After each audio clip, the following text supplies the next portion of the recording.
As a business owner, it's one of the biggest things holding us back: time.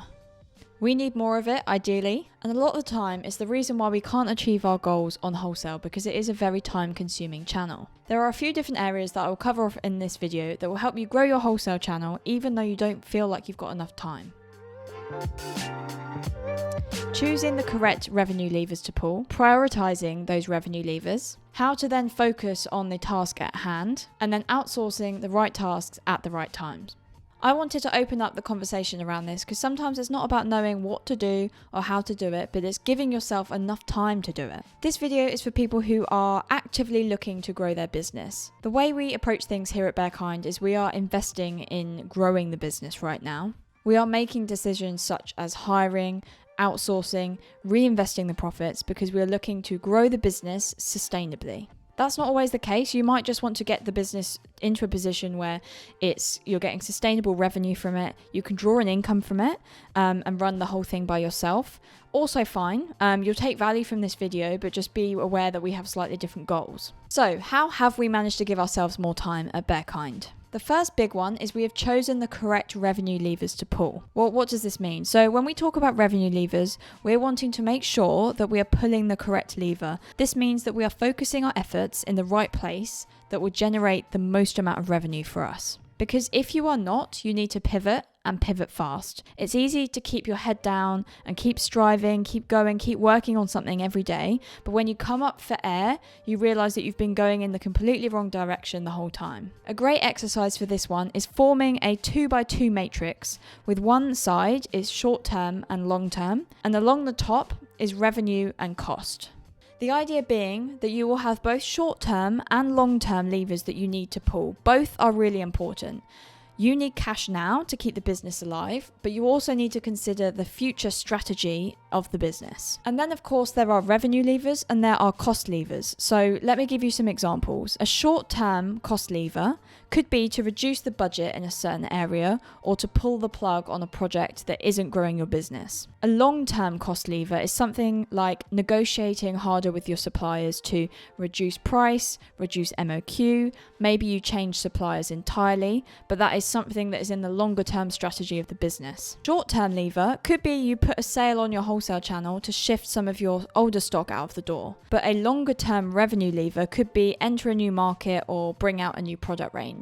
I really recommend doing this exercise on a regular basis. Take an hour a month, give yourself the chance to set the correct strategy for the business. You might not need to make big changes each time. You might just reaffirm that you're working on the right things and going in the right directions, but it's a really important part of the business strategy. Don't just plow on with your head down, because if you're going in the wrong direction, it can be costly if you realize too late. Then once you've got your revenue levers mapped out, you need to prioritize, because you're not going to be doing all of them at once. And the whole point of this video is kind of to discuss that you don't have the time to do everything, so you need to prioritize. It's up to you to scope out which options can you prioritize, which can you delegate, and which are you going to be putting on the bench for now. Maybe it's something that is good for the long-term revenue of the business, but you don't have time right now. You need to focus on cash flow, so you just put it on the bench for a month. Maybe there's something that you put on the bench for a year or 2 years. Don't forget, as business owners, we do need to be thinking 1, 3, and 5 years out. If there is a short-term revenue lever that you can pull right now to get cash into the business, pull it. Unless you're flushed with cash, it's unlikely that you're in a super comfortable position in terms of cash flow. And if you are, then you need to be kind of reinvesting profits or taking more money out of the business for yourself. But consider what you can do right now to gain more cash into the business. This is a really important thing for us right now. At time of filming, it is summer. We are a very, very Christmas focused business. So when it is summer, we have to think about what we can do on a short-term perspective to help us with cash flow. So these short-term revenue levers are really important to us. So number 1 is prioritize for cash flow. Number 2 is also consider any risks involved in any of those levers that you've got on your board. So anything that means you need to do a certain task first, or are there any considerable risks involved in pulling a particular lever? All of this should be considered. And then you can start sizing them a bit. So a very rudimentary way of doing this is t-shirt size, so small, medium, large in terms of time/cost. Or you could just do a simple graph of cost on the y-axis, effort on the x-axis. If something is high cost and high effort, you would think considerably about whether you do that task. But if there's a quick win at the bottom that could get you revenue and fast, do it. Great if you have a whiteboard to do this, but you can just use a wall, throw some sticky notes on it. Even using the whiteboard, I still use sticky notes because it means you can move things around as you need to. And personally, I find it so much easier doing this away from the laptop. So now you have a list of prioritized tasks, but how do you focus on those tasks at hand? This can be my downfall. Suddenly I see a massive list of opportunities and I get really excited. I can see so much scope, so many things that I could be doing, but soon that excitement can turn into overwhelm. So I need to learn to kind of focus my energy and do the right tasks at the right time so I don't get overwhelmed. So this is now where I spend some time getting organized with my list. I've got a prioritized list. I'll choose one action from that list and I'll outline the project for it. What is required for me to complete this task? We use Notion for this. It's a really good tool that all the team use. So we've got everything we need in the business, all our to-do lists, all our project plans, all in one place. I create a table of actions. I label them by priority. I give them a status. So how far along in the journey am I? Have I not started this? Is it in progress? Is there a blocker? Is it completed? Have I benched that action? Maybe it's something that I'm not progressing with. Just make sure that's all in there. And then I also assign people to the tasks. So if you've got anyone else in your team, you can start assigning tasks to them. And I track the progress. So anything going on, any notes I need to know. If there's a blocker on it, what is that blocker? So it's all in one place. This helps to reduce the overwhelm. You now have a plan of attack. You do not need to deliver on everything you have found in that revenue levers exercise, but you've got a plan of attack. So then you can start putting those actions into your to-do list. And so this now can fit around everything else you've got to do in the business, because I know that the point of this is there is so much else going on in the business. Yes, we talk about growing your wholesale channel, but being a wholesale revenue owner is just one hat that you have to wear. So there's other things. You've got your customer service, you've got your product, marketing, paid ads, PR, HR, like you are literally wearing all of those hats. So this is about making sure you're working on the high impact stuff and then bringing it into your to-do list, because there'll be things on there that then get deprioritized because you're focusing on cash, on revenue generation, and they are really important. So when it comes to your to-do list, you shouldn't have more than 10 things on your to-do list every day. Of course, you have got so many other things going on, but if you were to pull everything that you need to do into one list to do in one day, nothing will get done. Have a list of 10 things. Have 3 things on that list that are non-negotiables you have to get done that day. So if you just get those 3 things done, you would be happy. And then maybe choose one of those items, those non-negotiables, to be a revenue lever, something that is actually going to move the needle for your business. Sometimes it can be really easy with your to-do list to have loads of things on it. You've got so much to do. I need to reply to that email. I've got this call. I've got this document to read through. And then you'll realize that none of that moves the needle. All of it could be done on another day.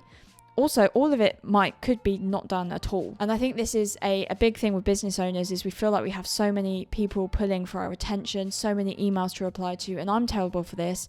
I feel like I have to reply in the moment or in the same day or even by the next day, but realistically, you don't.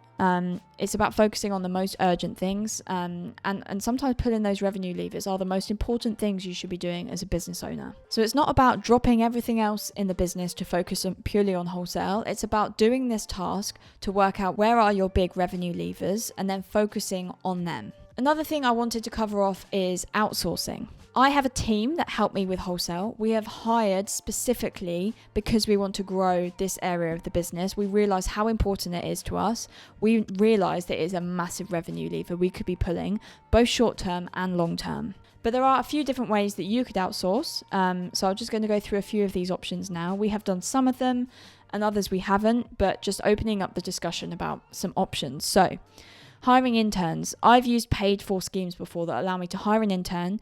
They are fully paid for, but not by me. So I would consider governments, local councils, just anyone that might be pushing people into work. Universities as well. I've had a few interns from universities. So check out either your university or a local one to you and see if there's any options there. And then if the intern is good, you might hire them for 3 months or 8 weeks. Then you might consider hiring them on a permanent basis into your business, but you don't have to, because intern programs are just that short-term thing. You could also outsource using an outsourcing agency. So you could find someone in the Philippines to come on as a full-time member of your staff or a part-time, and it's a fraction of the cost. So we haven't done this yet, but I've looked at the costings to understand it from a future point of view. Is it something we'd want to do? Seems to be up to $1,800 a month, and that is kind of like the premium end.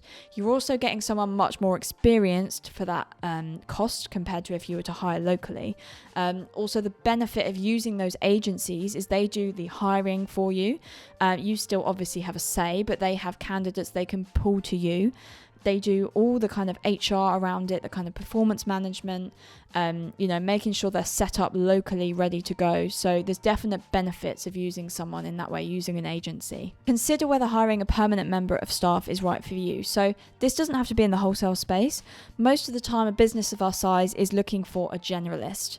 In fact, I encourage you to create a structure map of your business, and everything that you do as a business owner, you should know what you want to outsource next. So it should be front of mind. You know exactly what you would outsource next if you could. Always prepare to outsource earlier than you actually would, because then when it comes around to it and you've created a bottleneck for yourself, you're too busy, you're stressed, something's got to give, you are ready to outsource. You know what the next step is.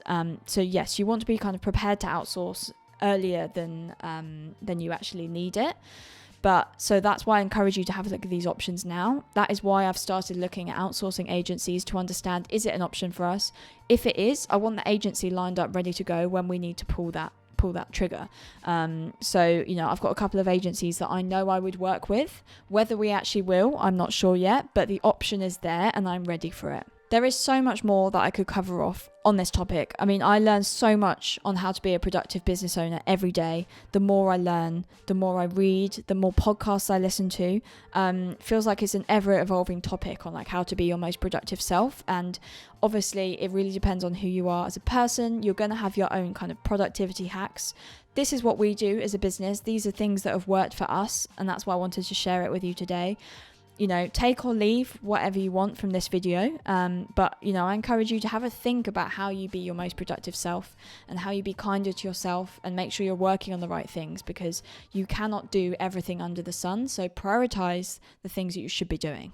I will be doing a module on this in our brand new course, Wholesale AutoPilot. It is the course that will teach you everything you need to know on how to grow a wholesale channel profitably. Once you join our course, you have access for life. So we're doing these videos on YouTube, but I go into even more depth in this course, and I'm constantly evolving the content and bringing out new content, new modules as we learn and grow as a business. So please do check out the links below where you can sign up today. Thank you for listening. If you enjoyed this video and found it useful, please share your support by giving us a like, and subscribe to our channel to get help and advice for your business every week. I'll see you in the next video.